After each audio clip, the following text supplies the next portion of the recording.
नमस्कार मित्रांनो, आज आपण पाहणार आहोत अधिक मास देवाचा महिना की एक पौराणिक कथा।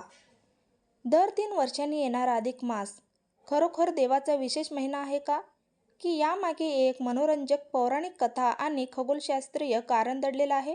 चला जाणून घेऊयात अधिक मासाची खरी कहाणी। पौराणिक जातक कथा असे सांगितले जाते की वर्षातील 12 महिन्यांना देवतांचे महत्त्व मिळाले होते, पण अतिरिक्त निर्माण झालेल्या एका महिन्याला कोणीही स्वीकारत नव्हते। सर्वजण त्याला मलमास म्हणून हिणवत होते। दुःखी झालेला तो महिना भगवान विष्णूंकडे गेला। विष्णूंनी त्याला आपले नाव दिले आणि पुरुषोत्तम मास म्हणून गौरवले। तेव्हापासून या महिन्यात पूजा, जप, दान आणि धार्मिक कार्यांना विशेष महत्त्व दिले जाऊ लागले। ही कथा धार्मिक ग्रंथामध्ये आढळते, पण तिचा ऐतिहासिक पुरावा उपलब्ध नाही। अधिक मासामागील खरी कहाणी आता विज्ञानाकडे पाहूया।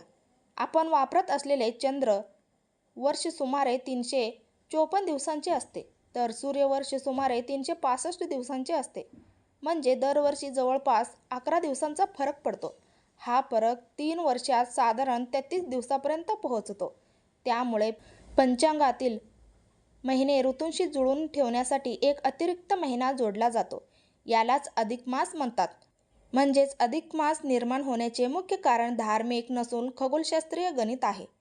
विचार करण्यासारखी गोष्ट, जर अधिक मास हा फक्त गणिती तफावत भरून काढण्यासाठी जोडलेला महिना असेल, तर त्याला अंतर्धार्मिक महत्त्व का दिले गेले?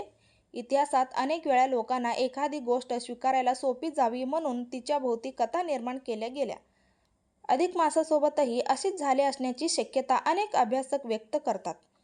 अधिक मासामागे एक सुंदर पौराणिक कथा आहे, पण त्याचे मूळ कारण खगोलशास्त्रीय गणित आहे। कथा श्रद्धेचा भाग असू शकते, पण वास्तव समजून घेणेही तितकेच महत्त्वाचे आहे।